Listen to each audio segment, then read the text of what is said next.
Bonjour frères et sœurs en Christ. Nous célébrons le 24e dimanche du temps ordinaire et méditons l'évangile de Jésus-Christ selon saint Marc au chapitre 8, les versets 27 à 35. En ces temps-là, Jésus s'en alla ainsi que ses disciples vers les villages situés aux environs de Césarée de Philippe. Chemin faisant, il interrogeait ses disciples. Au dire des gens, qui suis-je? Ils lui répondirent, Jean le Baptiste, pour d'autres, Élie, pour d'autres, un des prophètes.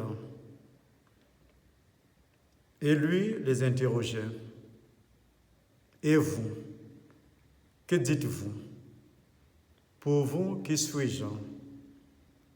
Pierre, prenant la parole, lui dit, « Tu es le Christ. » Alors, il a défendu vivement de parler de lui à personne.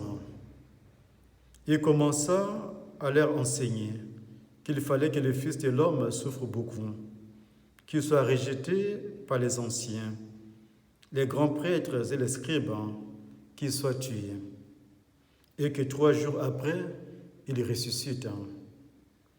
Jésus disait cette parole ouvertement. Pierre, le prenant à part, se mit à lui faire de vifs reproches. Mais Jésus se retourna et voyant ses disciples, il interpella vivement Pierre. « Passe derrière moi, Satan.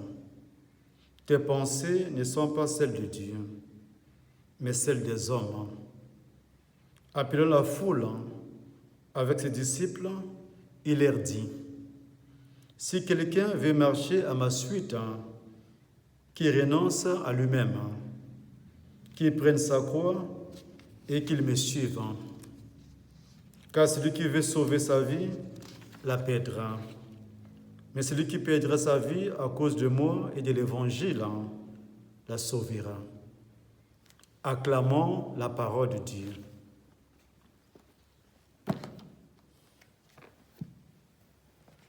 À partir de cet évangile, nous pouvons méditer sur le thème de l'identité de Jésus.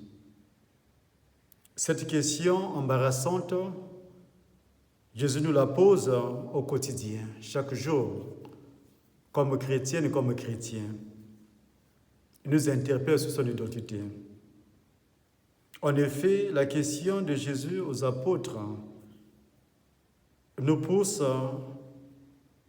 d'une manière à se questionner sur notre propre identité de chrétien, et sur le message que nous voulons porter au monde et aux hommes d'aujourd'hui, notre implication dans la société. Tout le monde, à travers les médias, entend parler du pape François, de ses œuvres, de ses messages d'amour. On entend parler des chrétiens et de l'Église. À partir de la question de Jésus, nous pouvons aussi nous demander qui sommes-nous pour ce monde qui est en croissance, qui nous regarde sans cesse. Comme disciples du Christ, que voulons-nous dire à nous-mêmes et au monde? Malgré nos faiblesses et nos trahisons vis-à-vis de l'engagement que nous avons depuis notre baptême, nous savons que le monde d'aujourd'hui est rejoint par Jésus. À nous de savoir répandre de l'espérance qui est en nous, à la fois pour nous-mêmes et pour les non-croyants qui s'interrogent souvent sur notre identité. La question de l'identité de Jésus demeure sans doute complexe. Déjà au temps de Jésus, comme aujourd'hui, les réponses sur son identité sont toujours diverses. La preuve, certains le prennent pour un homme exceptionnel. Et d'autres, par contre, pour un prophète d'autrefois. Alors, reconnaître en Jésus le Messie, le Fils de Dieu, le Fils de l'homme, comme Saint Pierre, cela nous pousse à reconnaître qu'il a envoyé le Dieu, que c'est le Père qui l'a envoyé.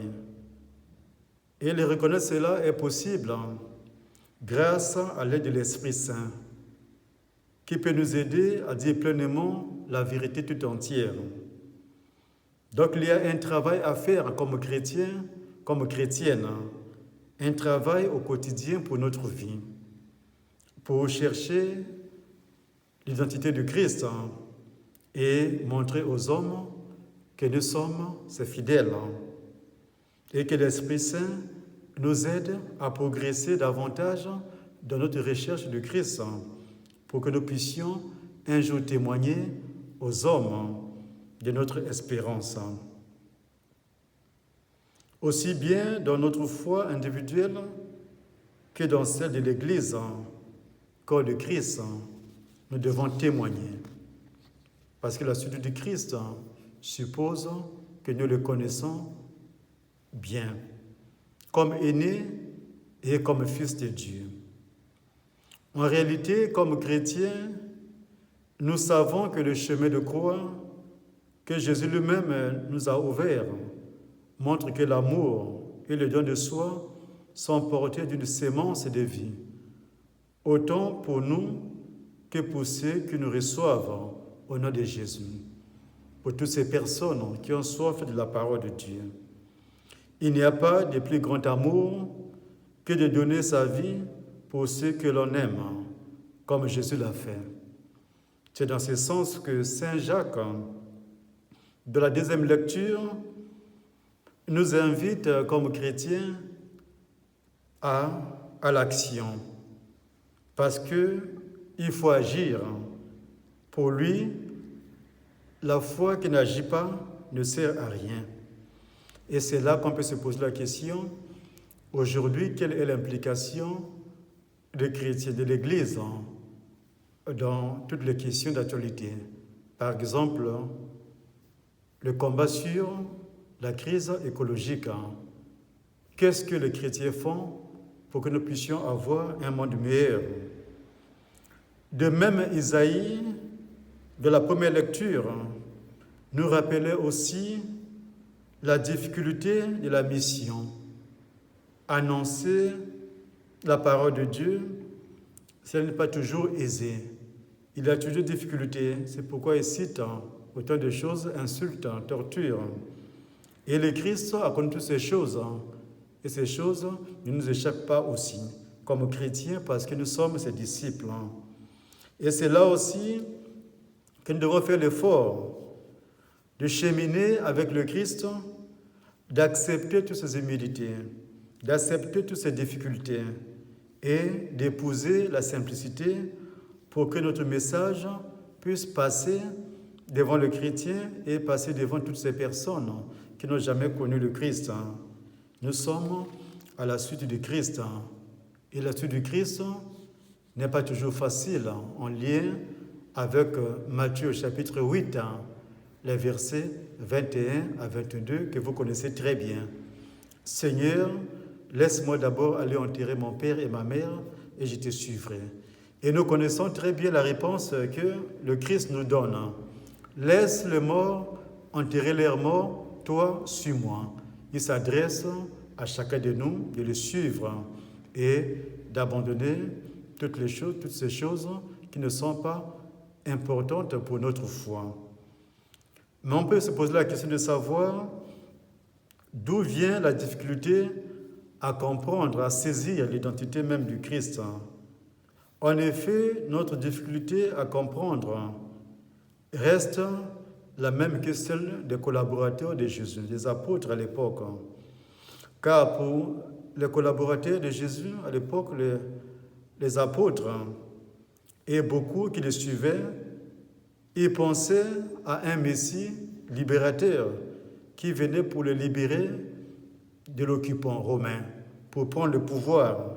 Et certains pensaient déjà aux fonctions politiques qui pouvaient bénéficier des postes. Et c'est là qu'ils avaient des difficultés à comprendre que sa mission, c'est une mission de paix, une mission de témoignage, une mission d'humilité. Et c'est l'effort à faire aujourd'hui pour que nous puissions, à travers l'humilité du Christ, définir sa personne. Il est le Christ, il est loin de Dieu, il est l'envoyé du Père et il est lui-même celui qui nous désigne le Père. À travers sa personne, nous avons le Père, Dieu le Père. En conclusion, nous pouvons dire que la connaissance du Fils de l'homme est un chemin d'humilité que chaque chrétien peut s'engager à suivre lentement mais sûrement. Car le Christ lui-même a toujours marché dans l'humilité. Et dans l'humilité, de la simplicité, en demandant l'aide de l'Esprit Saint, l'Esprit de vérité, de sagesse.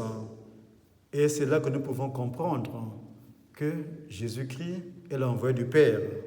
Et s'il est l'envoyé du Père, c'est à nous de transmettre ce message au monde, transmettre le Christ, les contaminer aux autres pour ce monde, pour que nous puissions avoir un monde meilleur.